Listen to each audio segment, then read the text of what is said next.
The Ravens Flock presents The Black Files, an uncensored interview and review podcast for all geek fandom.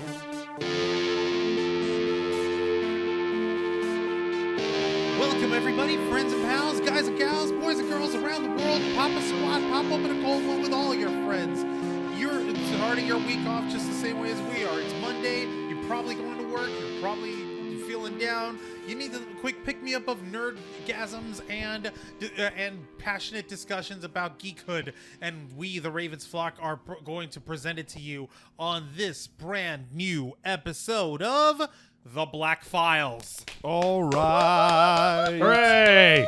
Welcome back once more, ladies and gentlemen, to another pile of nerds sitting together, talking about the things that you like and many of the things that you don't. We hope you had a wonderful weekend, or at least that it wasn't as good as mine.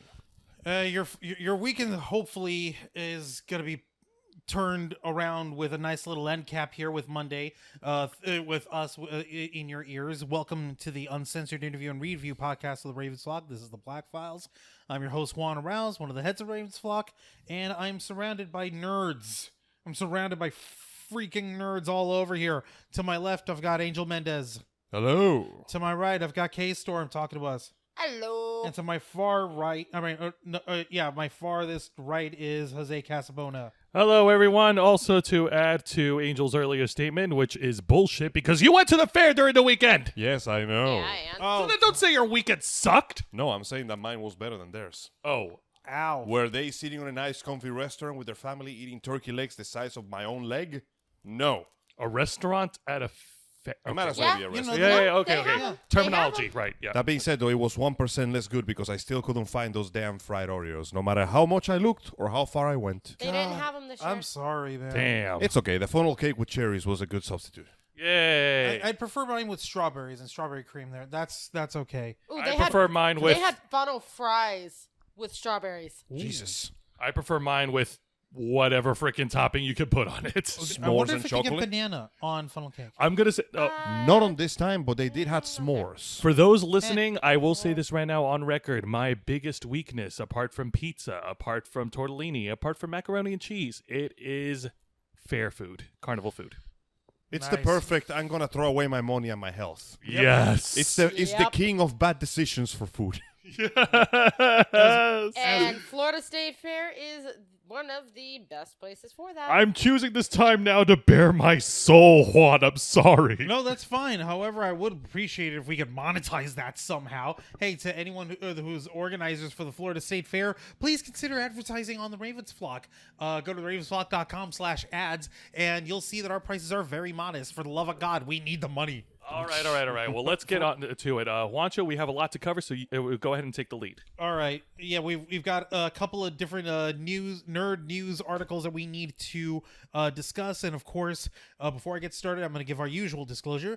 For first-time listeners, this is an uncensored interview and review podcast. That means that anything we discuss will have spoilers. That means that we're going to be swearing like motherfuckers because we're expressive and that's how we fucking talk. Also, that we're also on this podcast, we express opinions that may or may not clash with your worldview.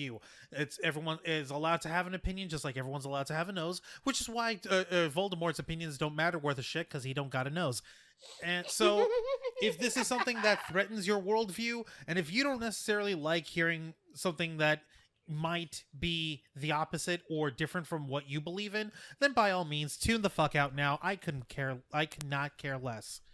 Otherwise, feel free to join us here on the Ravens File on the Black Files because we're sharing opinions and we're sharing our feelings on stuff that we're passionate about. And after all, isn't that what nerddom's all about?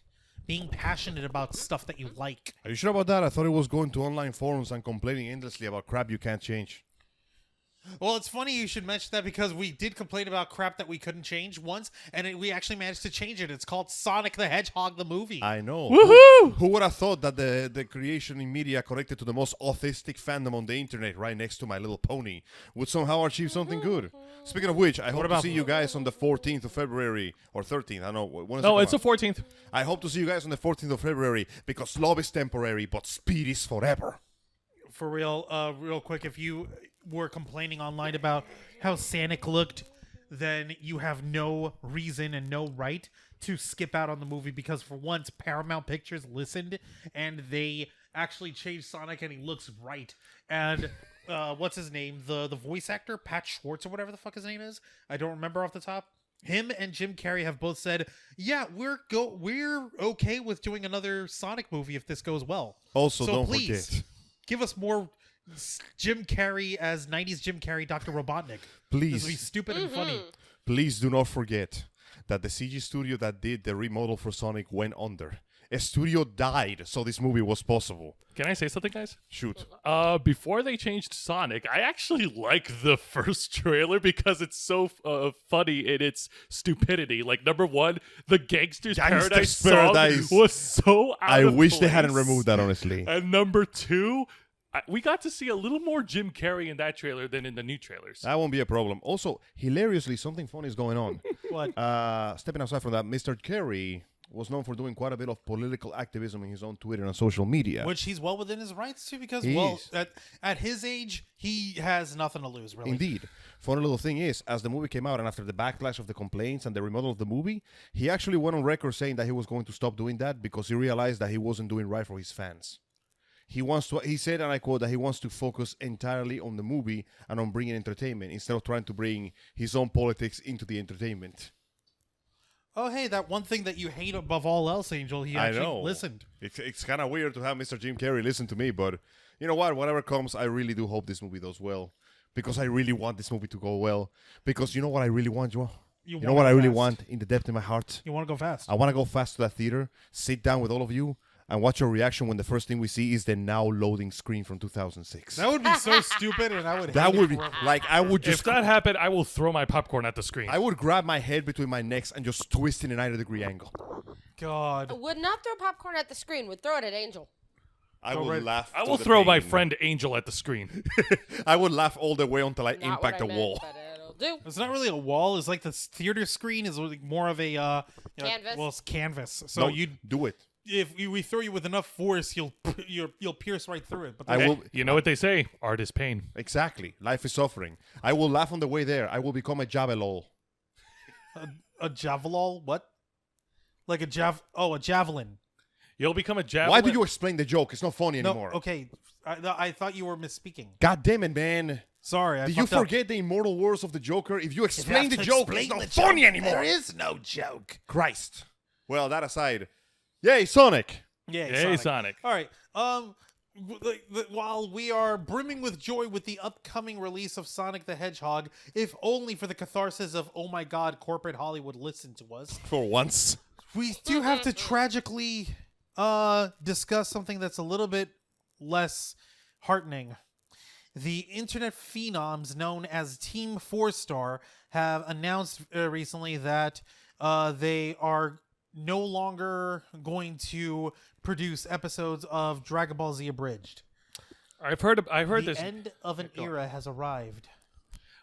I've heard this news, and if I'm not mistaken, Juancho, my dear friend, I believe it has something to do with copyright issues with Funimation. One of them. One of them. Yes. As you know, for the last 10 years, Team 4-Star, composed of Lani Pator, Kaiser Neko, Scott Lang, and many other characters. Scott Lang. Scott something, I forgot his last name. What's his face? Masako X and Masako X. Takahata 101. And Takahata 101, thank Which, you. by the way, for the record, I haven't forgotten Takahata.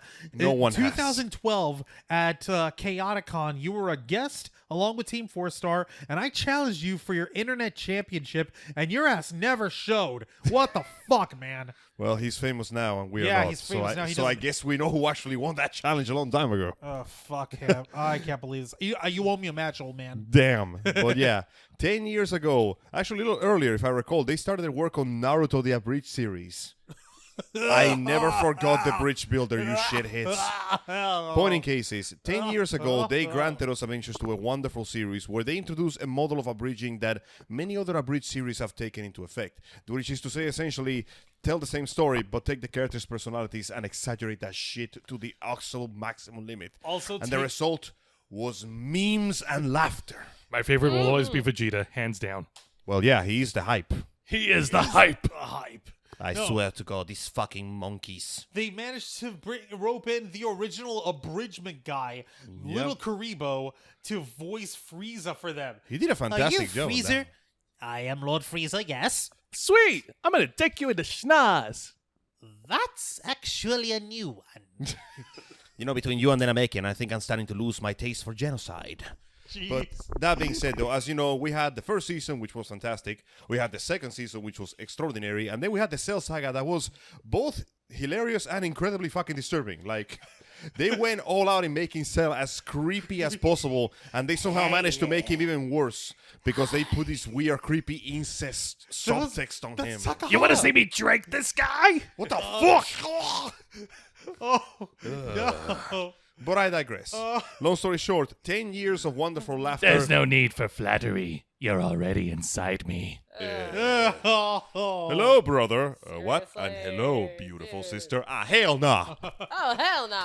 But I digress. 10 years of laughter, wonderful memes, Krillin own counts, Yamcha being a bot monkey, muffin buttons, and a million other overused jokes that you will be hearing on the internet for the next 2 or so 5 decades until the sun goes out. And let us not forget the glory of Mr. Pow Pow. Yes. Yes, Mr. God, Popo. Kaiser Neko doing Popo was the most beautiful thing. Back in order. No. No. During the Cell Saga, when Piccolo reabsorbs King Kame, and Popo is standing there, and he is doped out his house. Like, what the hell happened with him? Don't mind Popo. He just downed a whole gallon of LSD, as in a literal gallon, from a milk jug. I don't even know where he got it. He never leaves the place. And he's staring at the tiles of the palace. All these squares make a circle. All these squares make a circle. All these like, I'm sorry. It's the most terrifying, most fucked up character. And he managed to take this side character nothing guy into the most eldritch, abominable thing in the history of the internet. Good times. And of course, many Best other times. memes and jokes moved on when they did Let's Plays of video games, especially the Dragon Ball Xenoverse games, where I swear to God. Okay, so in the Dragon Ball Xenoverse games, you can make your own character. They chose to make this fat, short, gray little Majin Buu. Oh, with no. a dopey, stupid smile, and just had him just go through the whole thing, kicking ass and taking names. And for the second one, they made a female Majin Buu, and they call her Puddin. And he just went through the game, just miming his way to the whole thing. It was genuinely fantastic. So, all right. Because we did talk about this like last night, being Saturday night for us, but you know, whatever. Because you guys are listening to us whenever. I was actually arguing this with Angel and with Jose. Why? Like, these guys are clearly very well known, very talented actors and animation producers, because you have to rotoscope some shit into this in order to have their own dialogue match their animation. They've been doing this shit for a decade, dude. Like, my concern is, like, Funimation loses nothing from this, and I'm pretty sure, like, if this is only happening here in the U.S., if these guys, if their material is reaching internationally, then Toei Animation and Fuji TV and Akira Toriyama and all those other guys that you tell you to support the official release every single time, we haven't heard them pipe up about this. So what the fuck is up with Funimation? Allow me to explain. What the fuck, guys? I thought you were cool. Recently, I got my hands on some information that I believe might clear things up a little bit. All right, where is this information coming from, please? Google, but I'm not telling you what the website is because I don't want to give them more views. They're shitheads. Oh my god. Okay. This is actual factual information they got because this came from an interview that the guy actually tweeted this information, and he's a member of Team 4-Star, so I figured this might help a little bit. All right. The main problem is, one cause is the fact that the team itself was just losing enthusiasm with the project. Enthusiasm? Yeah, this came from Scott Kaiser Neko himself. Many shows lose steam as time goes on, as the creators extend their work far beyond the natural lifespan. We're feeling that with this, and that's a scary, depressing thought, wrote director Edison Scott Kaiser Neko Fredericks in a post on Patreon. Oh yeah, by the way, they're going to Patreon now. You guys want to give them some support? Put it there. We don't want to end up like The Simpsons or Dexter or Scrubs, just to name a few. And yes, we know there's more story to work with, but in all honesty, there just isn't the emotional attachment and passion for the arc that drove the last 3 seasons. Oh, come on! on. He and his fellow creators are also at their wits' end in the process of creating the show. We burned out on the original method in general, he said. It's been an absolute blast to bring DBZA to life, but after 11 years of the same thing, it's gotten oppressive, which, again, is a scary thought. On top of that, in the current copyright claim happy era of YouTube, Dragon Ball Z Abridged poses a existential risk to Team 4-Star that it didn't do back in the day. Copyright claims have put us at risk of losing the channel and our livelihoods in the process, wrote Fredericks. We have our employers to look out for, our employees to look out for, our friends, our colleges, and doing right by them by striving to create original, monetizable, copyright-friendly content that also carries our heart and soul as creatives is undeniably important. We thought about hosting DBZA on other sites, but nowhere has been safe, and worse, it would serve to draw attention away from our hub, which ultimately will lead to less views, less support, and either the scaling back or the collapse of the company. So far, Team 4-Star has managed to avoid clashes with big companies, but he said that he and his co-workers want to live in a less gray area without the sword of Damocles above our heads. Oh, this is fucking painful, man. Fucking cancel culture, man. It's not cancel culture, Lyra. That's not what this is. It's not. It is. No, cancel culture is. It's a different type of cancellation. It is. Okay. It's a different type of cancellation. Oh, this belongs to this, so I'm going to report it so that it gets canceled. So Yeah, it don't- gets pulled okay, because it Don't offends forget, me. it might not just be the companies. It might just be some asshole with too much time on their hands. That. And all it takes is a single report, and suddenly the members of Team 4-Star have to deal with another mountain of metaphorical paperwork. Pretty Ah. I know, it's hateful, but let's not Well, so- forget, guys. They have a personal This reason. is pain. As it says, they're tired of it. They've been doing it for... It's easy to forget because guess, time like, has flown by, hasn't I it? can understand losing passion. I guess if it's not in your heart anymore, then don't do it. But do what is in your heart. So that I can understand. But God, it hurts. All things had to come to an end. and Yeah, no. But this shouldn't. This is so Even Dragon Ball beautiful. itself came to an end, dude. Now, When Super started and the quality fucking nice ball. now I have a hypothetical question to ask here. It's let's say none of this shit ever happened and they kept going on how they've been going on. I don't know how would it turn out with it when they get to the Majin Buu saga? I think that might be another problem. Majin Buu just doesn't carry the kind of charisma enemies like Frieza and Cell carry. Majin Buu is just kind of a dumbass. Then he gets smart for half of the series, and then he returns to being a screaming retard. Okay. Wow. Like. Way to sum it up. I was going to say, you Ouch. have the easiest solution is okay. Go with the fucking dorky allusion to gay couple between Majin Buu and Hercule. He's my best friend. I don't want anything to happen to this poor guy. Yeah, but like I said, this- that's just a very minor part of several episodes of, oh no, Majin Buu keeps destroying everything and we have no way to stop him. Also, and turning people into chocolate. yes. Also, I gotta be honest with you, as a guy who actually rewatched the Majin Buu saga later down when it came out again on Toonami, I gotta be honest with you, the Majin Buu saga is driven by an astoundingly shocking number of shitty decisions by the main characters. How do you figure? You're gonna need to halfway. walk Allow me to through. explain. Please do. Supreme Kai arrives on Earth thinking, oh shit, Babidi is going to release Majin Buu. Smart thinking would be gather the Sea Warriors and go, this shit is happening, gather together and kill Babidi before he actually does anything. Instead, he sabotages the good guys, actively trying to drain Gohan of his ki and force Goku to lose so they won't have any energy to be drained of. Instead of going for the bad guy, he goes for the people that could stop him. Meanwhile, Vegeta decides to do the thing where he tattoos a name on his forehead like an imbecile because he's having a midlife crisis and basically I'm makes... being too nice. I need Yep. to be evil again. So while he's fighting Goku and keeping him distracted, that leaves a weakened Gohan to deal with Majin Buu. He gets his ass kicked. He actually dies, by the way, from that battle. I remember that. Yeah. Meanwhile, Majin Buu goes on a rampage, destroys several cities. So the good Can guys we are get like, Gotenks here? not yet. First, Goku goes Super Saiyan 3 and beats the fuck out of Majin Buu before realizing, wait, this is not enough. I'm burning too much energy. Okay, bye.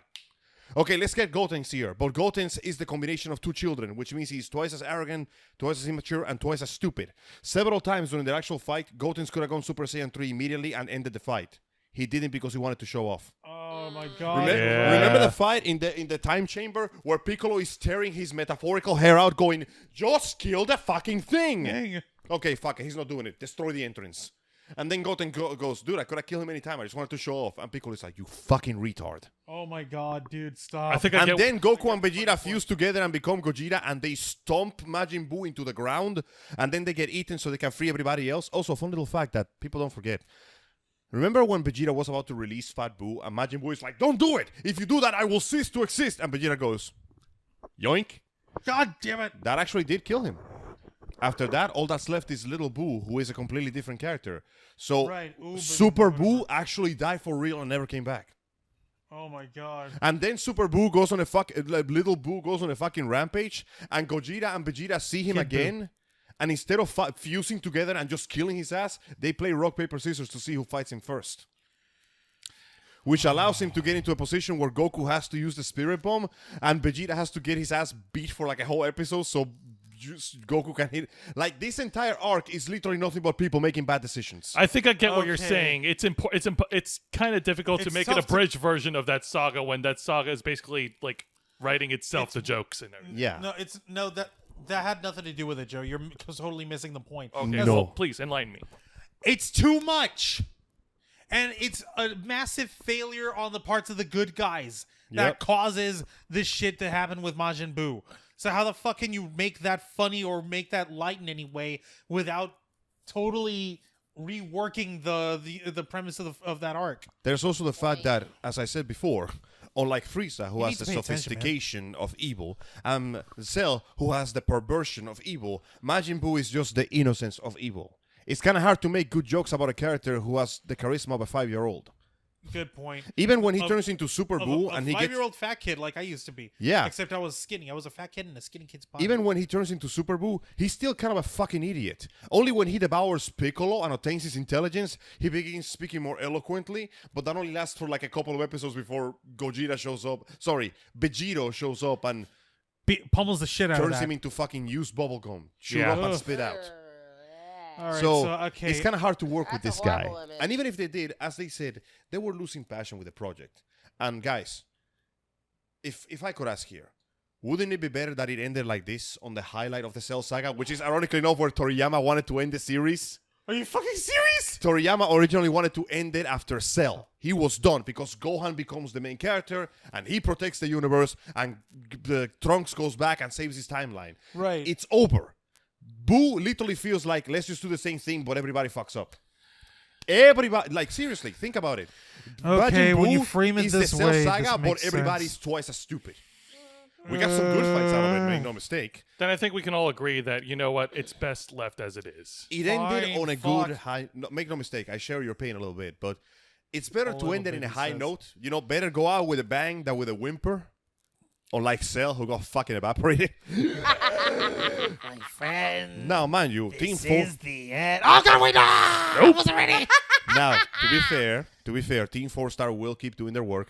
Their series, Final Fantasy VII Machina Bridge, which I highly recommend to everybody, is genuinely really good. And they're making their own work, they're doing their own Let's Plays, and they're basically producing their own original content, which, after 10 years of basically ripping off Dragon Ball for the lols, they should be pretty good at it, right? I should hope so. Personally, But I'm the sad it had to internet end will like never this. be the same. Maybe it's for the best. Eh. If it had to end, let it end nice as it ended now. And besides, I personally wish them the best of luck. I'm happy that they did so well. Besides, look about it this way. They can retire with the knowledge that no abridged series after this one will ever come close to the level of infamy except Yu-Gi-Oh! The abridged series. And they got that guy to work for them. Which Yu-Gi-Oh! Abridged, apparently, like, what's his face? Little Karibo is saying, like, okay, he is going to finish the Yes. Millennium World arc and whatever, the ancient Egypt shit, and he's done. Good. Don't Okay, drag but it out. The only thing that I would ask, out of the kindness of your heart, Little Karibo, if this ever reaches your beautiful, bespoke British ears, please cap us off with your rendition of Dark Side of Dimensions. Oh, come on, dude. There's so much fandom bait You in have to that. do this. You have to. That might Please. be asking a little too much. That's To like be fair- asking Team 4-Star to come back and do Dragon Ball Super Broly. They should. When's Broly? Now is Broly. Where's Princess Trunks? He doesn't show up in this movie. This movie's garbage. But to be fair though, if Little Karibo makes Dark Side of Dimensions, half of the movie is going to be a caption under the screen going, "This is the actual dialogue. I didn't change anything." Yeah, I was gonna say, didn't we talk about this before? I hope so. It would just be him streaming the movie and him doing just like commentary on the side. I can't make any jokes about this. They're making them for me. How can I even? Okay. Well, what I is guess we left for me to do? That's exactly what you and I agreed about when we saw it years ago. What if the plot twist is that little Koribo has been working for the dubbing team all along? That'd be beautiful. Fun fact, guys. You know who else? There's somebody that is working. I think the same people that work for Yu-Gi-Oh! GX are working in Food Wars, because when you put closed captioning, the captions that they make are amazing. Allow me to give you some examples of the captions of when they taste the food. Beer batter chewing. Beer batter chewing. Wine glazed laughter. Oh my god. Furious calligraphing. I can't even. Well, orgasmic denial. Okay, let's reel it back, guys. So reel it back. So yeah, no. Team 4-star, at the end of it all, it's their choice. That's not going to stop them. They're going to continue making their projects. They're going to continue to succeed, and they're going to continue to generate as much money as they can. I wish I could say the same for all other corporations and YouTubers and whatnot. Speaking of which, for other corporations that cannot seem to here we get go their shit straight and close things on a high note, or try to get to a high note and try to leave it there.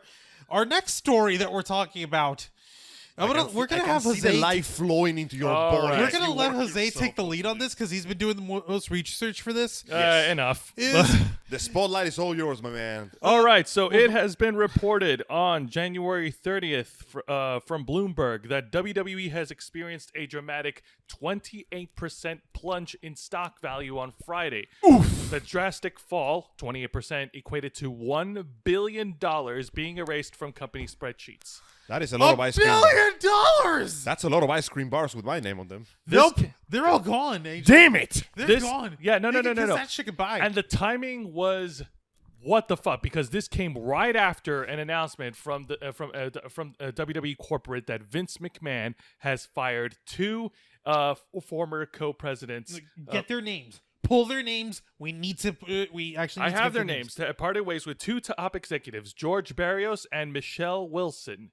And it's a major market cap loss for the organization. Okay, basically, here's what's up. And this is the thing that baffles my flabby sorry ass. The WWE had become a publicly traded company back in 1999? Yes. Right? I thought it was after that, like after Vince McMahon has acquired WCW and ECW. No, it was right before that. Okay.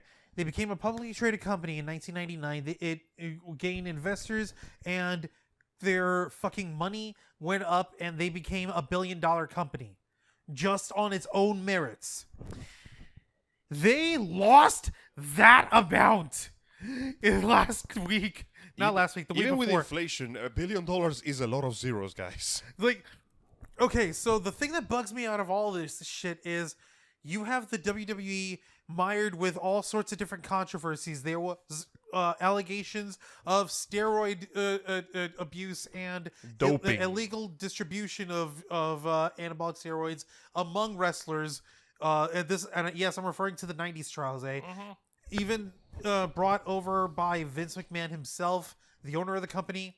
You have those allegations. You have the harrowing tales of former pro wrestlers talking about the work environment at the WWE, such as the stories as made famous by CM Punk and John Moxley, who wrestled as Dean Ambrose there, talking about the terrible working environments, the lack of creativity, the lack of input that's allowed on your end. And you have terrible issues of fucking misogyny. You have women getting the shit treatment there. And you also have terrible, the most morally bankrupt bullshit that we covered a while back, which was the fact that the WWE signed a deal with blood money from the Kingdom of Saudi Arabia to basically be fucking a carnival for them and to promote their fucking bullshit. Oh, we're totally progressive because we let women We're drive. at the forefront of change. Yeah, we let women drive, but we'll still dismember a journalist. But, that's never. That will never be lived down. Remember that time when a journalist dared to lightly criticize your government? So you kidnapped him, interrogated, tortured him, and probably threw his remains on the desert to be pecked away by the vultures? Guess what? Every fucking body else does too. Guys, I'm almost done with my point. Go on. I'm almost done with my point. So all this shit, all this reprehensible shit, the investors and Wall Street and all those people look at this shit. They look at the dwindling returns from WWE programming on television and WWE live house shows are dwindling in crowds. They are losing money, and these investors could not give two shits. Not a single half shit is given. But the moment Vince McMahon tries to put the blame on all that shit on two random execs and he cans them, and all of a sudden, the sky is falling! Lose $1 billion, pull your money, oh my god! Who gives a shit about Who gives a shit about work and human rights violations, man? We got money riding on this motherfucker.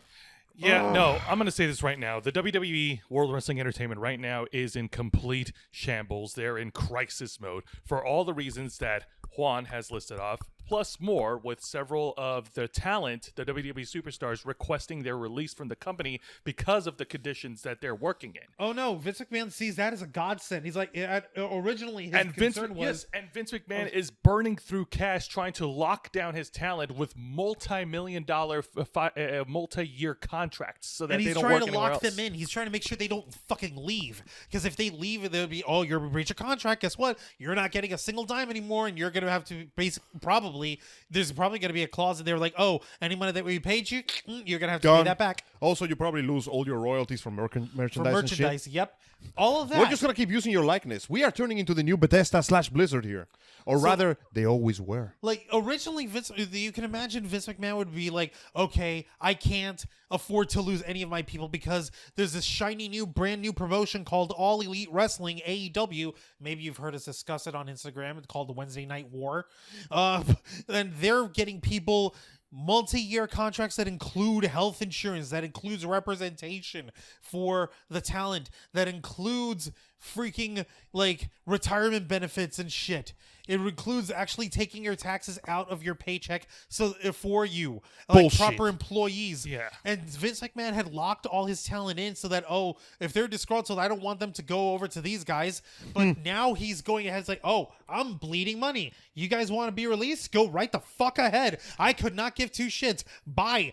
Get out of here. You're wasting my money. It's also reported... Blood money from Saudi Arabia. Yeah, no. It's also those reported bills from are dyed red. Guys, it's also reported from Alan Gold from Loops Capital that Vince McMahon wasn't pleased with the results of his international TV deals, and that Vince McMahon wanted to reinvest more of the growing cash flow back into the business. Oh, is that right? Is that suppose. fucking right? He's disappointed. Well, maybe, and you can take this word with a grain of salt. Maybe he's a little disappointed in his TV deals because they're not generating the type of return on investment he was expecting because he's putting out shit programming.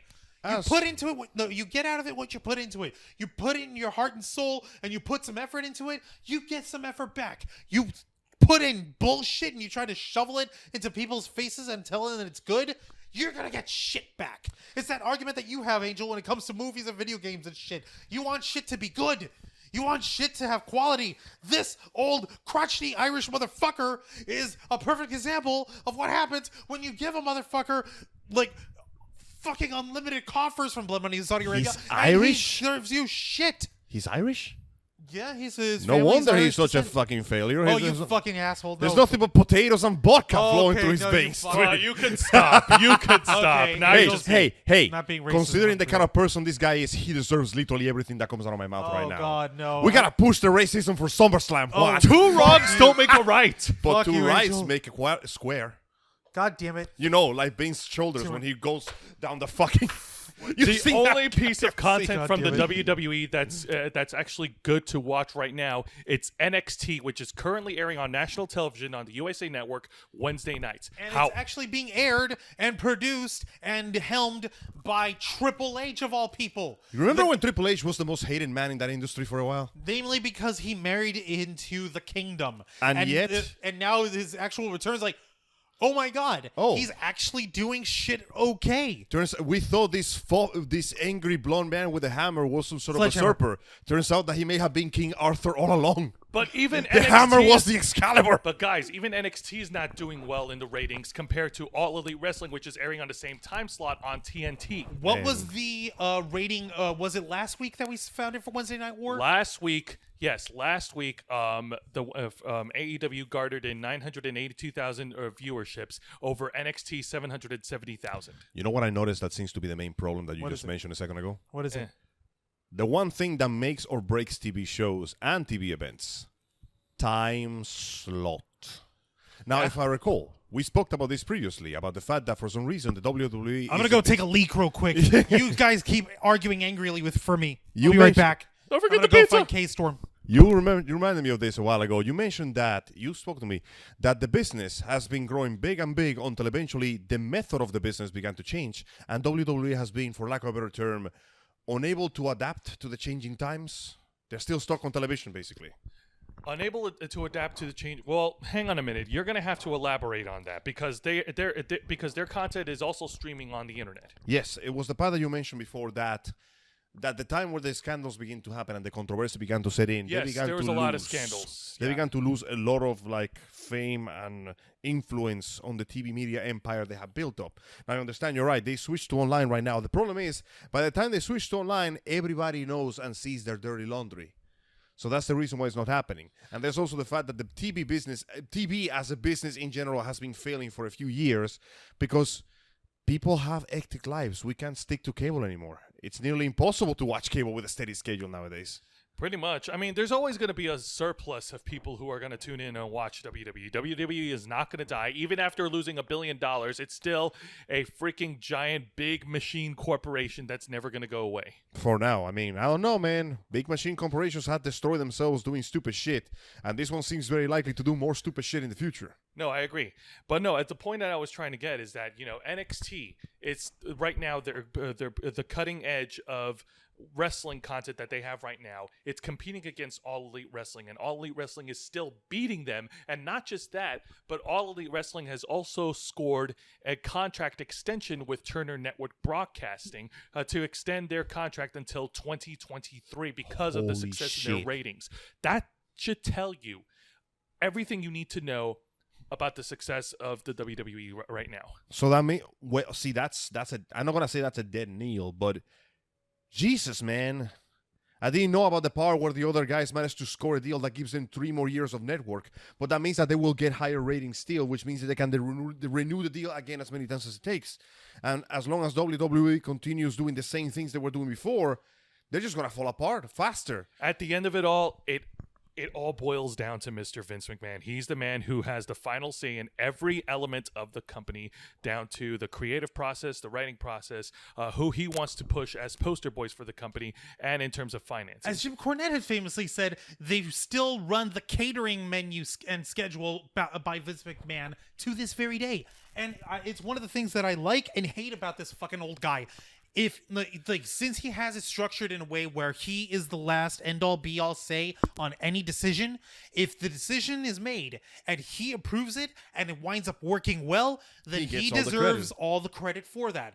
But if he approves it and it winds up working like shit, like, oh hey, we're gonna take our biggest good guy, Roman Reigns, his nickname is the Big Dog, and our heel characters who are trying to goad him are bringing out a mascot in a dog costume and throwing dog food in his face because ha ha, Big Dog, which I don't care how you dress that idea up, it's stupid. It's pretty dumb. He deserves all the blame for it being also, stupid. I just realized that Juan's t-shirt has a lechin on the front. Oh no, I'm borrowing Jose's mic real quick because I'm standing. No, it's my T-shirt of AEW, the Young Bucks. Their Super Kick Fiesta T-shirt here. Nice. That's like supposed to be Nick and Matt Jackson in this like Eldritch costume of antler heads and skull. Yeah, on that's their an head. actual monster from East European mythology. It's called the Leshen. The Leshen. I know this because I there you fought go. it in Monster Hunter World, which you should be playing right Oh, now. of course you did.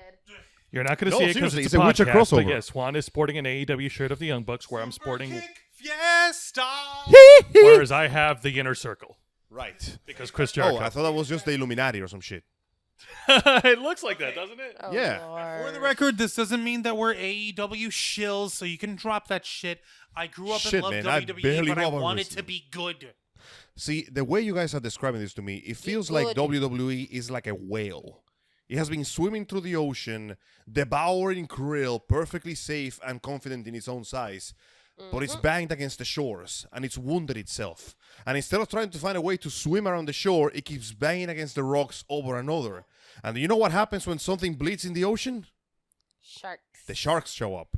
And now this shark on NXT has showed up and taken a contract from them for 3 years. NEW showed up and took from them a 3-year contract because, as you said, they're getting such high ratings and good response from the fans and the people that work with them. And when they do so well, that only means that for the next 3 years, after 3 years pass, they're just probably going to renew the contract and take even more time from WWE. They're also establishing working relations with other wrestling promotions such as Ring of Honor, New Japan Pro Wrestling, Oh, and shit. AAA. Is New Japan Pro Wrestling the one that has Asuka in it? Had Asuka. I hope she goes there. She deserves better. I hope so too. Yeah. Her and Kairi Sane and She Io who, Shirai. she who discarded her humanity to deliver glorious wrestling deserves better than this. Yeah.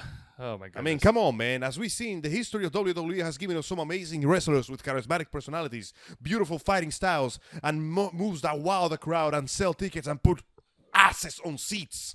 The fact that after all these years, these people who are basically stars of the rings get treated like nothing but indentured slaves, something should have been done about this years ago. No wonder Batista ran off and went to join acting. He makes more money and praise as a Marvel star than he does as a wrestling one. Yep. Dude, it's all part of the treatment, because they're independent contractors. They'll give you lots of money on the contract, but they're not going to give you anything else. You are responsible for all your expenses. And of course, they don't provide insurance because you're not technically employed with the WWE, That is even bullshit. though you're locked exclusively into That is contract. bullshit. Wrestling legend Jesse Ventura made comments on the radio show with Howard Stern some time ago, addressing the whole independent contractor shtick with the WWE, and he even tried to lobby to form a union to battle back against it, but Vince McMahon stamped it hard. Also, course you let's be honest here. Imagine you're a wrestler with no insurance, and you're working for WWE. Does medical insurance cover injuries in the ring? Like, if you get a medical plan, like from any company in the USA, are they gonna look at your busted back and your broken bones and your CPAC staple Pre-existing staph infection conditions. and go, oh yeah, we cover this? Well, how do you get it? Sports, we don't cover that. No, that would be there are athletic like pre-existing. insurance and shit. Like you get that for NFL players and for basketball players and base like. Other athletes do get like sports medical insurance specifically for this stuff. Let's not forget the But fact that WWE, they have their independent contractors set up as like, oh no, you're not an athlete, you're an entertainer, you're an athletic, competitive, entertaining performance artist, actor. He's moved so far from trying to use every possible other euphemism other than saying the word Employee. professional wrestler.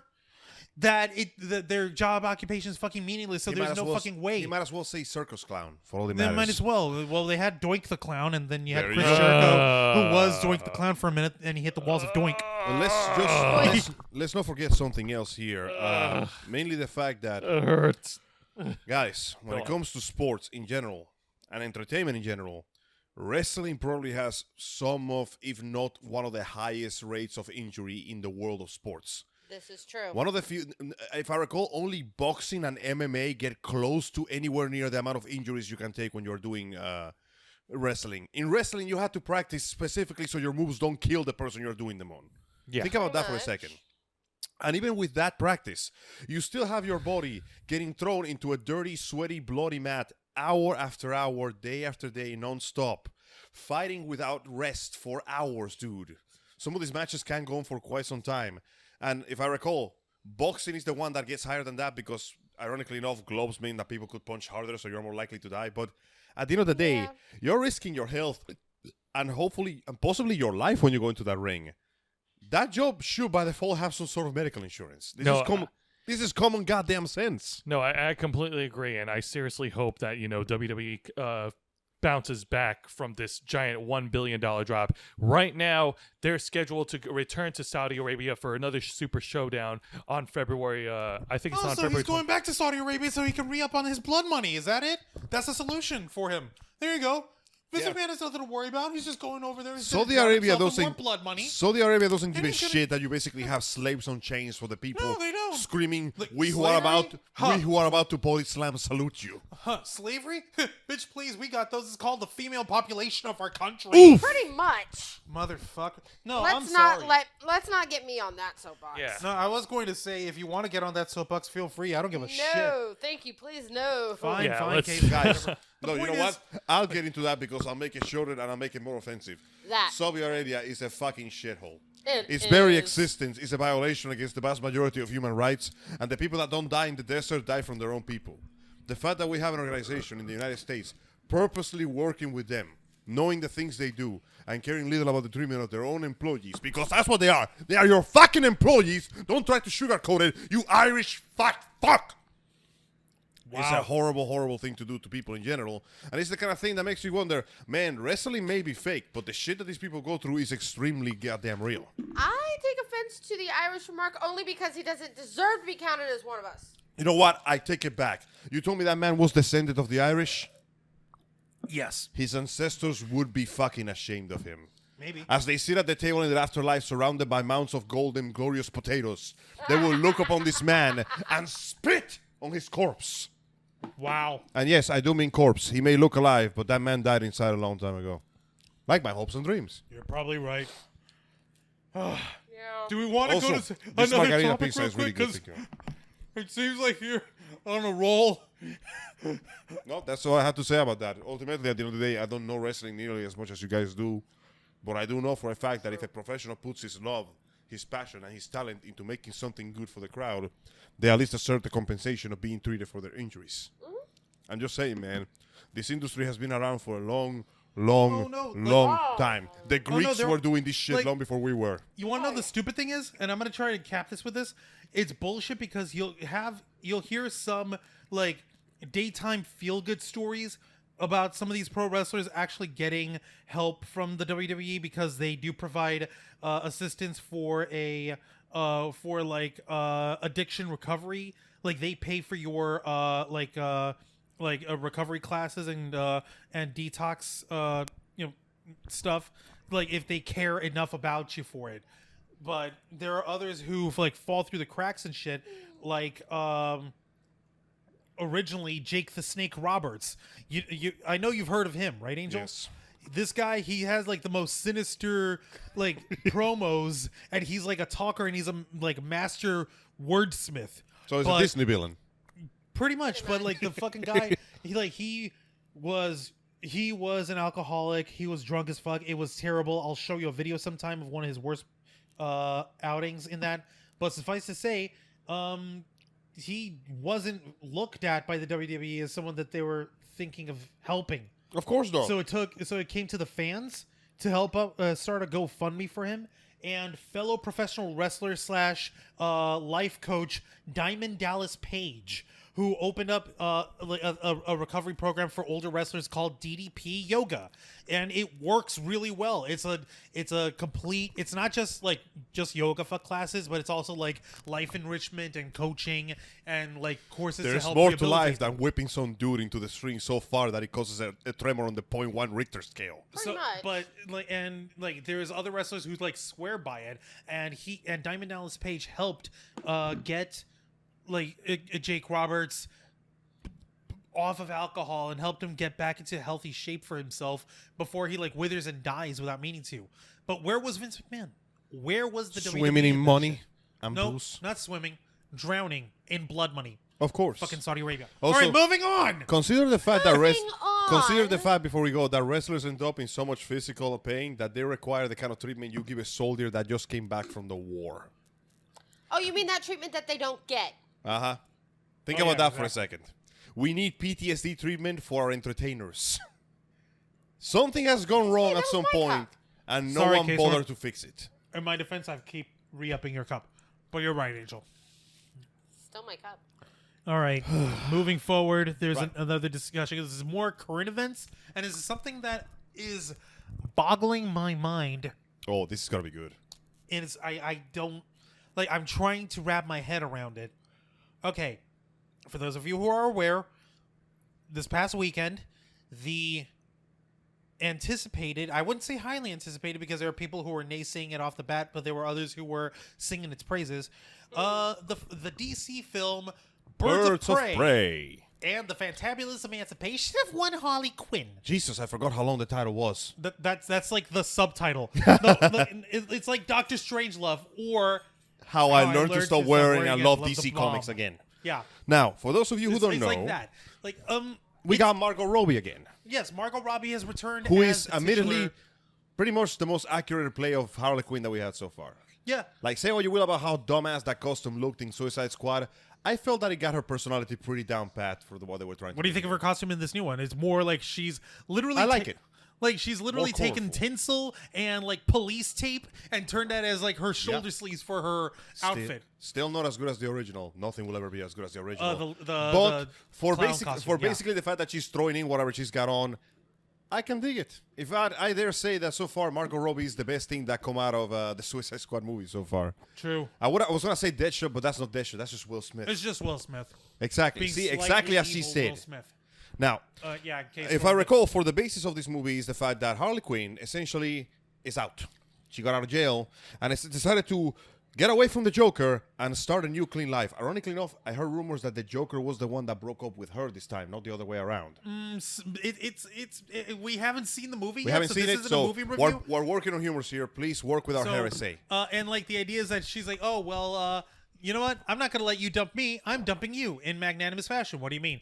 Well, let's just say she blows up the Ace Chemical building where the origins of the Joker and where Harley Quinn fell in the movie. And I thought my ex had some real freakouts on me. Oh, no. Okay, that's supposed to be like a fucked up version of, like, you know the movie Waiting to Exhale? Yes. You know when she, like, threw a fucking lighter and blew up the guy's car? So it's like that. But instead of a car, it's a building. You killed Captain Clown! You killed Captain Clown. So, long story short, Harley now is no longer under the protection of the most feared criminal in Gotham, which means that every other criminal that wants to kill her for admittedly somewhat justified reasons is hunting after that ass and not for sexy ways. So she teams up with a bunch of other heroines and anti-heroines in order to survive long enough to escape the clutches of legendary criminal evil empire man Black Mask, who's portrayed by Ewan McGregor here. Well, look at that. He goes into American accent, which Obi-Wan he does well. Kenobi's about to murder some bitches. Oh, shit. Oh, no, like, he's, like, straight up, like, going full ham, evil crime lord, fuck all. And, like, he's working I have a bad feeling about this. Pulls out gun. I have a good feeling about this. No. Okay, he has Victor Zsasz under his employ. Oh, shit. You know that character, right? The scarifying fucking serial killer. Crawling in my skin, this wounds will not heal. Yeah, that guy. So, she teams up with several different heroines, two of which you may know from this title, Huntress and Black Canary. In which, for some reason, Black Canary doesn't wear the fishnets and the corset and the leather jacket. Yeah, Damn it! One thing everybody agrees on is the fact that the other heroines look very little or not at all like their original counterparts. Like, they were not even making an effort on that one, dude. Like, okay, not with Black Canary, I'll say that much. I can understand Harley Quinn because she literally just grabbed whatever clothing she had and threw it on. But everybody else, their costumes are either civilian clothing or nothing that looks anything like what they're supposed to look like. Well, as far as Huntress goes, at least they have some sort of amalgamation of how she's supposed to look, with her having, like black and purple sort of motif, and her running with a crossbow, so that's fine. Yeah. You also have a young girl by the name of Cassandra Cain, who is a Batgirl, but she's just like a street punk at this. I gotta be honest, that part kind of disappointed me. I was hoping for badass silent ninja killer Batgirl. Actually, I'm kind of disappointed that there was no bad girl at all in this movie. Kind of brought it down for me a little bit. Yeah, because the original formation of the Birds of Prey is supposed to be Huntress, Black Canary, and Oracle, or sometimes Batgirl. Both are Barbara Gordon. It's birds and the mammal of prey. Oh, yeah, the winged rodent of prey. Exactly. And you have one-off prey. And you have coronavirus of prey. And you have Detective Renee Montoya in there, who is a Gotham City PD. She's a Gotham City cop, and she's like, okay. Never mind. Angel's distracting me here because sorry. KStorm's playing Skyrim while we're doing all this. And I just killed a mud crab with fire breath because those things pinch me. So point is, this film is hotly anticipated, and it's real. The first two halves of it, the first 2/3 of the movie, is dealing with Harley Quinn trying to work on her own and dealing with shit and meeting these ladies. Like, okay, Renee Montoya, she's a cop. She's building a case against them. Like you ladies are causing trouble. I'm gonna get you. But she winds up joining them because, okay, you ladies are trying to take down a big crime lord. To be fair, I'm gonna help you. To be fair, though, this is one of those movies where it's kind of justified because let's not forget, guys, Harley worked with the Joker. She's implicit in many of his atrocities. So just because she wants to turn a new leaf, it doesn't mean that it's just going to be forgiven. And every single person she's wronged is not going to... In fact, it's even worse because now they're all coming after her. Specifically because she wronged them in some way or another at some point. Now, on its face value, on its merits for this sort of plot alone, this seems like it would work out just fine. It sounds fun. It sounds like a fun, remember fun silly, one? Stupid romp. I remember fun. Yeah, I remember fun. I love fun. I have fun sometimes. I had a lot of fun. But I can't forget when it happened. That was long ago. Hang on, I'm trying to remember when was the last time I had fun. Bro, when were you born? Okay, got it. Wow, thank you, asshole. No, okay. You know I love you, man. Okay, but like... Okay, point in case, concept alone looks like he's taking what could have been the Suicide Squad and just going... Instead of trying to have this bizarre mishmash of serious and funny, it seems to be going clearly for the funny, you know? Yeah. It seems to actually remember, oh, hey, this is based on a comic book. We should have some fun with it. Remember fun? This should be fine. There shouldn't be a problem with this. Yeah. Now, as of our recording right now, according to the review aggregator website, RottenTomatoes.com, the Birds of Prey film is receiving a audience score of 83%, and it is rating an 80% on the tomato meter. Okay, so for Basically, once, that means critics and audiences alike this film is, and they like it on an equal level. This film is officially certified fresh by Rotten Tomatoes. I make a salad out of this film. Usually, it's a selling point for like how enjoyable this film is. Yeah, and yet, as of right now, it's Sunday, and we're talking about this. And we're getting, of course, you'll get the full numbers Monday or Tuesday. It's underperforming in the theaters. It's terribly. It's not making nearly as much. It's one of the lowest rated DC movies so far. In fact, this is coming. It might be the lowest rated DC movie so far. And that's fucking depressing because I don't get it. Like, okay. I'm not. The one thing I will not say is that this is being hampered by the misogynists and the socialists, the folks who the fucking like. No, they said the same thing about Captain Marvel. The 4chan guys are saying like this is stupid and we're gonna destroy Birds of Prey by not going like no. Nope. They said the same thing about Captain Marvel, and he made a shit ton of money, so you can't use that excuse. No one can. That's not the case.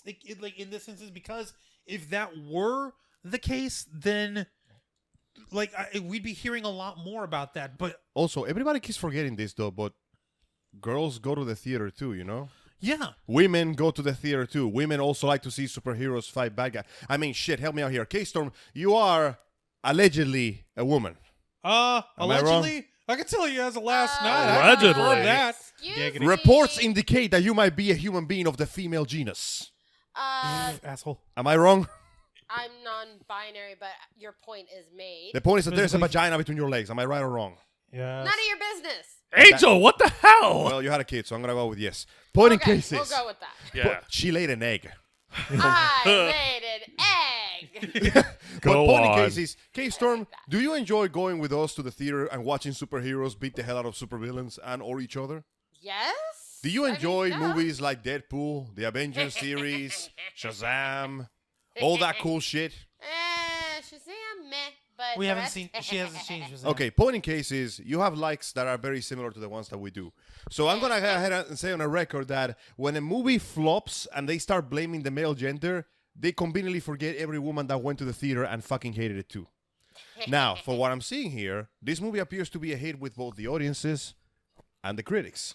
And I have a hypothesis about why it's making less money. All right, what's your hypothesis? The advertisement. We spoke about this previously, and this is something that we notice has been happening a lot. Specifically when it comes to movies with have a mostly or a completely female cast. Almost every single time when the advertisement happens, it's not the fans complaining about the movie. That's always going to happen. Right. It's not 4chan, because 4chan lives to complain. Let's be honest. If they didn't complain, they would cease to exist. You're not No, wrong. the problem I had to escape is 4chan many the years writers, the directors, the actors that go on interviews and advertise their movies as not being for a certain kind of audience. You know what I'm talking about, right? The movie that they literally predict that misogynists and sexists are going to ban their movie, so they shouldn't go see it. And then inevitably that segues into expanding their view into saying this is not a movie for men, or this is not a movie for the male gender, or what this the is fuck? not a movie for white old dudes, as Brie Larson so eloquently stated on her interview. For the record, That's no. Yeah. When Said Brie it. Larson was saying that, she's I don't talking care about, what like, a stuff- white old dude says about my movie. I care what the diversity people say about my movie. Guess what? The diversity people didn't say that much about our movie either. Well, hang on a minute. I think Well, Juan was about to I was clarify going to say, something. she was going blunt, but I'm trying to translate that shit. But of course, you can't undo how she said what she said. I know But, the of intent course, was the spirit different. of what she was trying to say is clearly along the lines of, if you're going to be a stuffy fuck who's trying to say that comic book movies are infantile and they're shit and they're not good.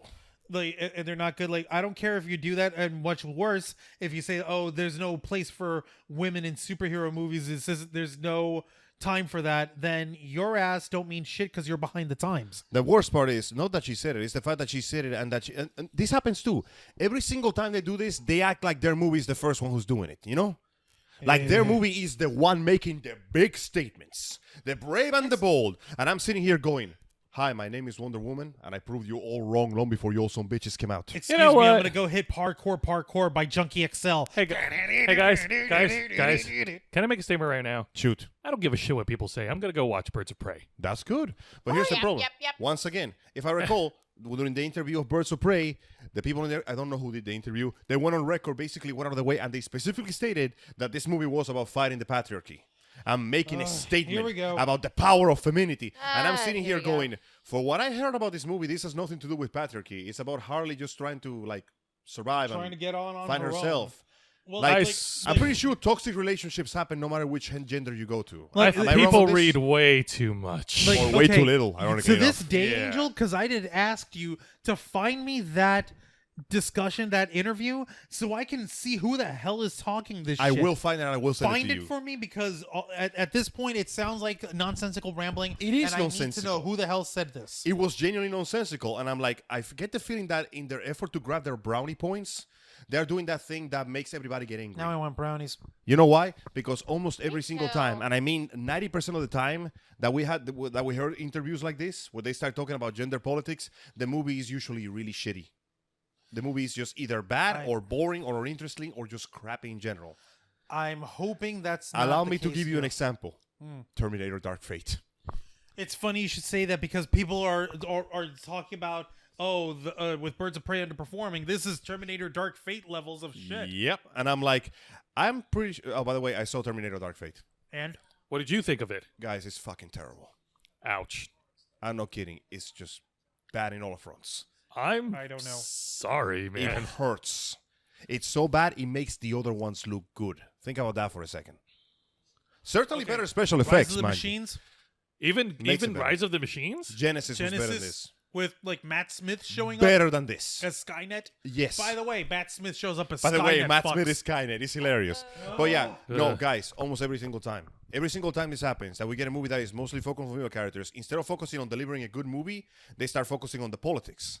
And you know what happens when politics overtake the entertainment after the movie? The movie turns into shit. Now, However, for what I understand, this movie is not like that. But this movie is surrounded by advertisement that makes it seem like that. Those interviews are necessarily there to advertisement, make you but- sell them. Those interviews are there for one thing: sell you the movie. Do you know why Henry Cavill sat on a chair on Facebook and read a couple of chapters of The Witcher? To sell you To on sell him me The as Witcher. The Witcher. Do you know why he stood, gave me like a 10-minute demonstration of how the swords work and why they do it? Because he's a fucking huge nerd. But mostly because he wants me to watch The Witcher. Like when he was I'm first, going to go watch The when Witcher. he was first originally doing shit for Man of Steel, there was like, I've never been so disciplined in my life for my body for me to have that statuesque thing, but this guy put me through it and I put myself through it because I wanted to do the best I could to do Superman justice. Imagine this. Imagine if... That was back when Henry Cavill cared Hey, he still cares. about Superman. Well, maybe See? one day he'll get a reboot and he can do it better. Here's hoping. I mean, after all, you guys told me it's not the actor, it's the script they're given and how they're supposed to work with. But, like- and the fact that his face was replaced with shitty CGI. Womp, womp, Okay, womp. that's your operating theory for why Yes. Birds of Prey is underperforming. Essentially, I they believe I came across a different element. Shoot, Sorry, go you ahead. go I'm ahead. listening. And this is something a little bit more basic, so you could take this for what it's worth. Shoot. What is the current rating for the Birds of Prey movie? I don't know. R. It's rated R. Rated R. Oh, you think? Accessibility is my How is old is the Average. average fan base for Harley Quinn? Not old enough for an R rating. Not old Right, enough right. for an R rating. That's kind of a shame, though, because I thought personal experience would have taught everybody that R-rated films can work. I mean, shit, Deadpool. oh Lord. Deadpool exists. Yeah, no, Deadpool exists, but Oh, he speaking of exists which, as part guys, of a- wait, speaking of actors getting good roles, what do you guys think of Jared Leto as Morpheus? no. No, you saw the trailer, remember? I want to know. give it a shot. I want to see it. Like the thing is, Jared Leto can do well if he's held. Somebody needs to rein him in a Yeah, little if bit. they rein him in enough to like keep him from being a freak. You know what I want, though? I want no reins in. I want to go even further. I want to go Fox Kids. Instead of blood, just the word plasma. You remember the Spider-Man cartoon? Yes, I remember the Spider-Man. I just want him to say plasma. Yes. So the thing is that he's not playing like Eastern European version of the guy. He's American. I know, but he should do it anyway. I want to see what happens. No.